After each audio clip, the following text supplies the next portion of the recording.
Yo, so real quick, I just want to make a video over the whole discourse and discussion going around the around the perception of Dragon Ball Daima and what I feel a lot of Dragon Ball fans are saying and feeling. Because I'm gonna be real with you, there's a lot of garbage that I've been seeing float around, and I gotta set the record straight. I gotta listen. A lot of y'all are and moaning about a whole lot of nothing. Now, granted, I am one of the people who I love Dragon Ball in any and all forms for the most part. I mean, yeah, there's some foolishness, you know what I mean, like Dragon Ball fusions or whatever like that. That's kind of whatever, like Dragon Ball heroes that I don't really care about. For the most part, as far as like mainline continuations and stuff, I'm always happy to see what we get. Like a lot of people were kind of having this doomer mentality whenever superhero was getting promoted and all that, and I was still, I was hyped for it, for the most part. I mean, yeah, I wasn't a fan of the CG and everything, but I still want to see more Dragon Ball stories being told. And I think I came into the theater, came out feeling good, feeling pretty good. But man, a lot of y'all, saw my reaction to the Dragon Ball Daima trailer, and you guys know that I'm excited. They have some top class animators on this project. It seems that Toei is actually heading to a decent direction as far as even these animators' time and all that. But a lot of people are upset because Dragon Ball Daima is kind of, bring more of a lighthearted element into it, and the fact that Goku is a kid again, like in GT. Now, am I the biggest fan of this? No, but people are, are bitching and moaning. Where's the moral arc? Where's the Super 2 arc? What's going on? Bro, listen, I'm like, the bar is so low for Toei, bro.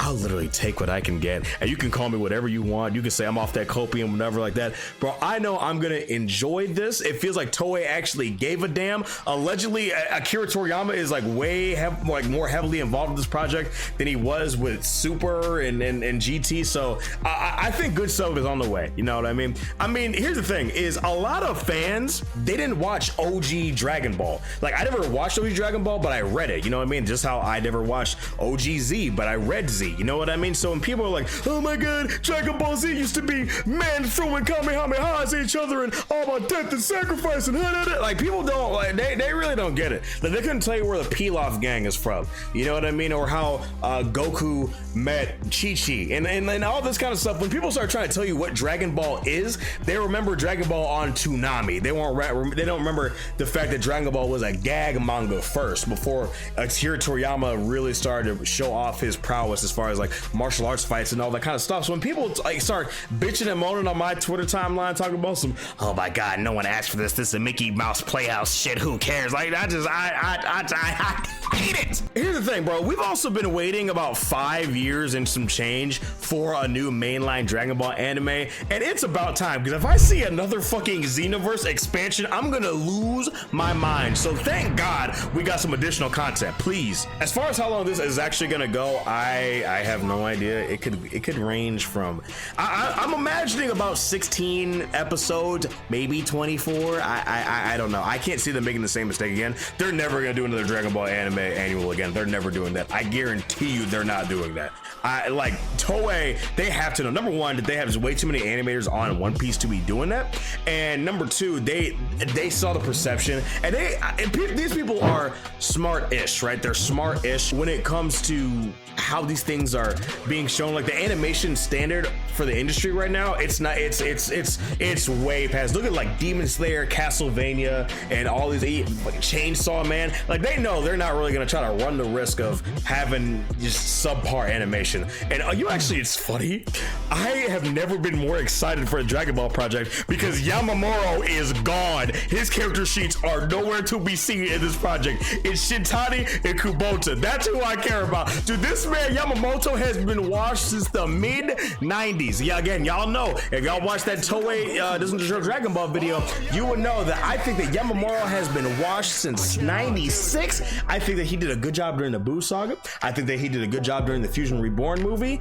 but that whole plastic hair, plastic gleam on the characters, I ain't trying to see all that. I'm not. I think that Dragon Ball Super Broly was the best Dragon Ball has ever looked, Period. I'm just listen. That's how I think. That's how I feel. If you don't like that, fuck your mama. Listen, bro. I'm like one of the people that like actually like was kind of a fan of some of like the filler stuff in Super. I think like Goku hanging out with Pan and being a grandpa, or having his ki, you know, withdrawn because of his fight with Hit and all that. I think that was cool. I think it was cute, right? Do I want it all the time? Absolutely not. But like Dragon Ball is never gloom and doom all the time. You know what I mean? I get that a lot of the Super manga is leaning more heavily towards that battle shonen typical stuff where it's just like these big epic battles all the time.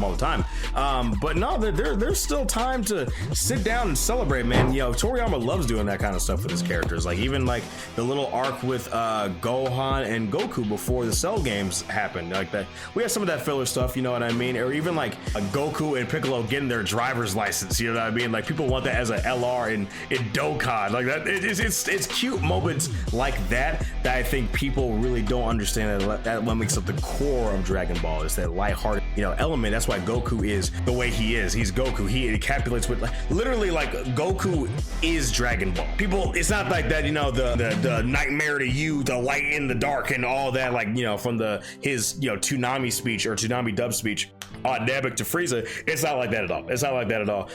It's kind of like you have that discourse between like movie Goku and like anime and manga Goku. It's kind of like that. And I might go more into that at a later time, but yeah, man, just I think there's a lot of people that are honestly bugging and tripping over this whole Daima thing. I really don't think that it's that big a deal.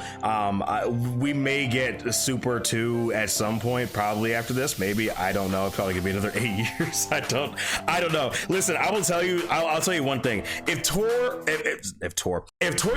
decides to adapt Daima into a manga, I'm actually gonna fly over there. I'm gonna burn that studio to the ground myself. That's a joke. That's a joke. That's a joke. In Minecraft, I'm gonna burn that studio down in Minecraft. Listen, I'm looking forward to some more adventures from our heroes. I wish they would have given Gohan, Goku, and Goten some more screen time together as a family collective. One thing that I'm actually kind of bugged on is the fact that Goten and Trunks are kids again, even though they just got aged up to teenagers. Like we literally had it for one movie, like one arc, and it's just gone again. Like that annoys me. They could have gone a GT route. They could have had Kid Goku, Teen Goten, and Teen Trunks go into this arc together. I think that could have been cool. That would be interesting.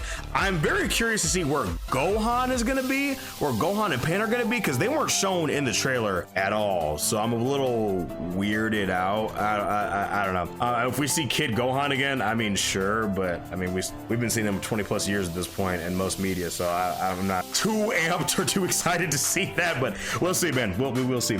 We'll see what Toei is cooking, but yeah, it's not all doom and gloom on the timeline. And I understand there's also been a lot of goal shifting, a lot of goalposts moving around, because people are like, oh my god, this is gonna fucking suck, and then people were like making fun of the people that were saying it's gonna suck. And you know, they had those memes like the one guy standing up in a church is like, I think Daima's actually gonna be good, and now all of a sudden a lot of people are hyped for it. It's just very, very weird, you know what I mean? But I think it's just a lot of people not being honest with how they feel generally on the internet. But yes, I've been ranting and raving long enough, so I think this video is gonna take a little wrap here. But just thank you guys so much for this video. Make sure you leave a like and subscribe. What do you guys think of Daima, man? Do you guys think that Daima is gonna end up being a success? Do you guys think that Daima is gonna be a critical failure? How would you like the Dragon Ball story to go?